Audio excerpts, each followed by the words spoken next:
Geometry Lesson 8.1 Problem Set. In the first question, we are given some numbers.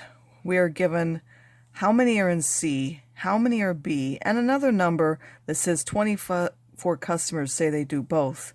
We're first going to make a Venn diagram by filling in the 4 sections of the Venn diagram. First of all, there are 4 sections that this splits into. There's one on the outside.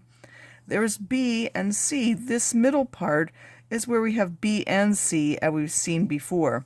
This section here, it's in B, but it's not in C.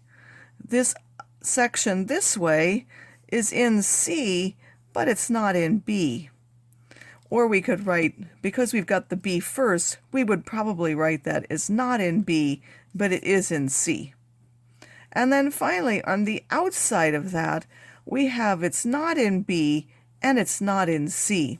So we have to take the numbers that we are given and put them in there. You will be given one of these 4 numbers in order to fill in the diagram. In this case, you're given the ones that do both, so that's the middle section. And then find this number, you have to take whatever is in B and subtract this number to find what's in B but not in C. The same with C. You need to take the number which is in C and take and subtract what's in both in order to find out how many were not in B, but they were still in C. And finally, once you've got all 3 of those, you can take those from the total number of 200 to find out how many were outside. Once you do that, counting these should be easier. You're simply going to find out how many were not in C by looking on what's outside of C. That will involve 2 sections. You'll find how many were inside. The union, you put 3 sections together, and then these other 2 are simply going to be reading off one of the numbers of the section. In the next question, you will have to write down, first of all, the sample space yourself.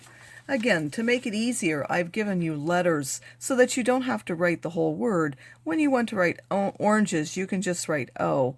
Apples A, green grapes R, broccoli B, cauliflower F, carrots C, and spinach S. So first you'll simply put all the different letters. Then you need to put how many are green, for example. And I'm not sure why I haven't listed that one there, but you might want to add that one as a separate set. So put green as how many. Put how many are vegetables and then count or the different elements that are vegetables and find their probability. How many are in V or G, meaning you put the 2 together. V and G, you find out where they intersect. And then V complement, which are all the ones that are not in V. In number 3, we have 30 slips of paper. Again, you're going to list the elements that are in A and B first. A are the ones of the first 10 students, so you're simply going to list the numbers from 1 to 10. In B, you're picking the multiples of 6. So which numbers from 1 to 30 are multiples of 6? There's 6 and 12 because that's 6 times 2, and so on. 6 times 3, 6 times 4. List the elements from 1 to 30 that are multiples of 6. Then you're going to find the probability of A and B simply by counting how many are in A and B and dividing by the total number, which is 30. A or B, you're going to put all of these into one group without listing any repeats. And then you're going to count how many those are and divide by 30. A and B, you're going to find the ones that are in both A and B and list those. Find the probability by counting how many and dividing by 30. For the probability of A complement, you can just use the complement rule. You have here the probability of A. Just take 1 minus that to find the probability of the complement. For the next question, we are going to look at something similar to the one before, but we're not going to actually list the elements of 4, 2, 4, 3. We're interested here in the sum, so inside we're simply going to put the sum of those elements. So if we had these cards, which are black spades, and these, which were red hearts, the sum on the cards here would be 4 plus 2 is 6, 4 plus 3 is 7, 4 plus 4 is 8, and so on. This is the sample space that we get, although really the sample space would really be 4, 2, but since the sum is all we're interested in, that's what we're going to write in terms of the sample space for the event. Then you want to find out how many have a sum that's not less than 12 and find its complement first, simply because there are fewer of them. So look at the ones that are not less than 12 first, count those up, and then you can find the probability of A by the complement rule. Finally, we have a bag of marbles in which we are told how many are of each color. You have to consider which things are getting two different colors. Again, we can use the complement rule because there are fewer that have the same color. So first find the probability of getting the same color, and then the probability of having two different is 1 minus the probability that two are the same. The probability of not selecting a yellow marble, again, the probability of getting a yellow may be fewer than the probability of not getting a yellow. So we can find the probability of yellow first, and then the probability of not yellow is simply 1 minus that. In the rest of the independent practice, you're going to do similar things. In some of them, you simply need to count how many there are. If you don't know what a deck of cards looks like, please make sure you look on the internet to find a picture of the deck of cards for you to look at. There are generally 4 of each kind: ace, 2, 3, 4, 6, 7, 8, 9, 10, jack, queen, and king, and they come in 4 different kinds. There are red hearts, red diamonds, black spades, and black clubs.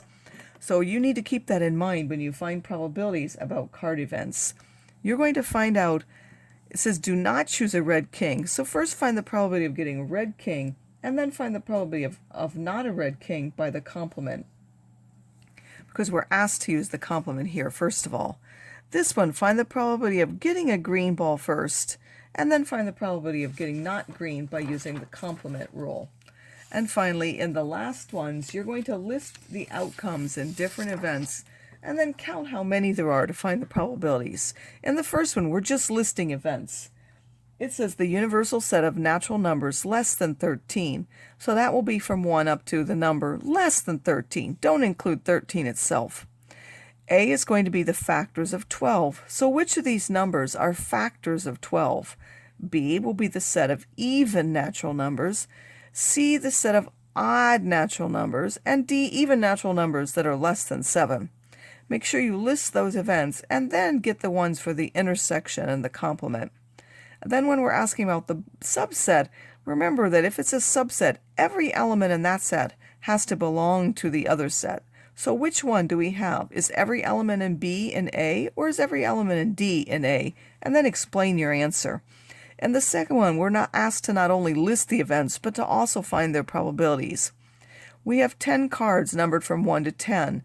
A is a number less than 7, and B is choosing an odd number. So first list the outcomes in each of those.